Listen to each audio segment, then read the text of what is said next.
Well, it's a humbling experience, but at the same time, I was just happy for our institution. And a lot of people say that, but Livingstone deserved this opportunity. Their alums, you know, the people in Salisbury, Rowan County has been very supportive. You know, we've even seen one of the pastors from the churches that came out today to be with us. So it was just humbling, but we were really in the moment at that time. So we tried to stay in it and complete the game. I just want to maybe go through the stages of the game, the early part of the game. Maybe you fellas could say something. 16-7 early. What was the key to that quick start? Mark, and just getting out to a fast start and not letting it slip away. We wanted to make sure that we executed right away and just kind of let them know that that we were prepared and ready to come out. It seemed like you were shooting, you guys were hitting right away, which wasn't the case yesterday. Was there like a concentration, a focus on let's shoot well tonight, and 52% in a championship game? That's how you won. Not specific concentration. Shots are just falling this time.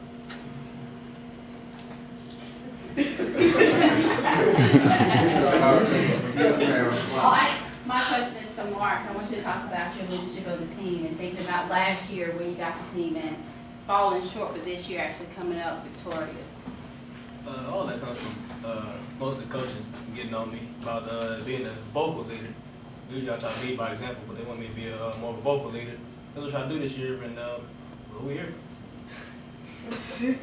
Kind of to piggyback on that comment, Coach, how do you get guys in the mind frame to make history when it's never been done? Last year you guys made it to the championship, and this year you get to the mountaintop. But how do you get you guys all on the same accord to accomplish this feat? It takes the leadership of our total team. You have on this up here. You have a group of guys that made a decision all together to come to Livingstone, and it started with them.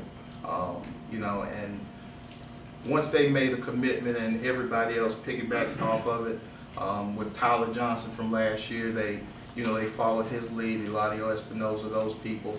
And it was a little easier this year for me to be put in that position because they followed it from the conditioning.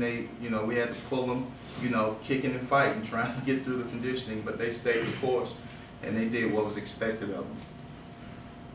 James, at any point did you feel like maybe this team, this opportunity came with an expiration date? This was the year to do it after coming close last year? And the seniors you had coming back here.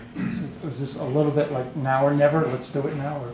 Yeah, well, I tried to tell them not to put a lot of pressure on themselves because they've achieved two of the goals that they set forth, being, having the highest GPA and also winning the Southern Division. Those goals were achieved. And I told them to go out there and play and have fun. Don't let the weight of the world be on your shoulders. We serve somebody else higher that will take all that away from us. So, and they really believe that, and they understand that, just go out and have fun. And that's what you've seen today. They really just kind of had fun. They were able to make some shots and then, executed a lot better. Was that the key to getting that 20-point lead? That came out of nowhere, it seemed like. Yeah, when they turn it up, they can score in bunches, and everybody is capable of, hitting shots from, from our guard play out to our forwards and, our inside guys. They're capable of getting the job done. I think that we made a conscious effort when they started to double team us of meeting the ball, coming in receiving, and our assistant coaches did a tremendous job of preparing them for this situation. Coach Holliday, the coach, joined us.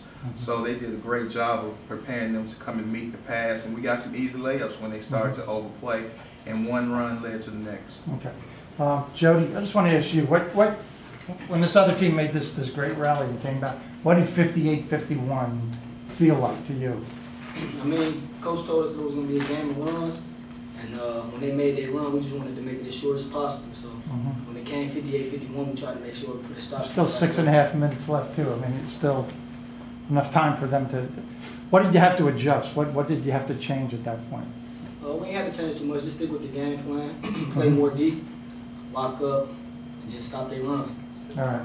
And Mark, I remember there was a real big steal. He stole the ball from number 4. Yes, sir. They showed it on the replay board. And that was kind of a turnaround. That was kind of a reassertion of who was going to be in charge here. Do you remember anything about that play or why that play worked? That Well, steal? the game was getting a little close. I felt like as the captain, senior, third year, I had to make a big play for my team to get the win. So that's what I did. You guys made it to the playoffs last year. Got playoffs coming up right after this. What did you guys learn from last year? I mean, anything that you could take from that, or just what do you think that experience last year is going to help you guys try to make an extended run this year? No satisfaction of just getting there. That's why everybody is real emotional. I'm emotional because I'm only emotional because I'm happy for the institution and for some of those people that have moved on. You know, but we can't be satisfied with just getting there. We have to make sure that we go and we make a commitment of taking round by round. I think it was the excitement of, oh, this is the first time in school history we're here. No, we can't be satisfied. We have to go out and we have to prepare because it's going to be a tough region. And you know, when you have two of the top 10 teams in the region, you know, they're in the top 10 in the nation. You know, you're bound to run into one of them. So we just want to, you know, stay focused and get ready for it. Coach, yesterday Mr. Mayo said that his job was to rebound. 17 boards, he definitely came to work. Can you talk a little bit about the effort that he gave here today? Because it seemed to really be a big factor in that game of getting Preston Ross and Joaquin Bazemore. Yeah, when I looked down and I seen 17, I was like, wow, that was amazing.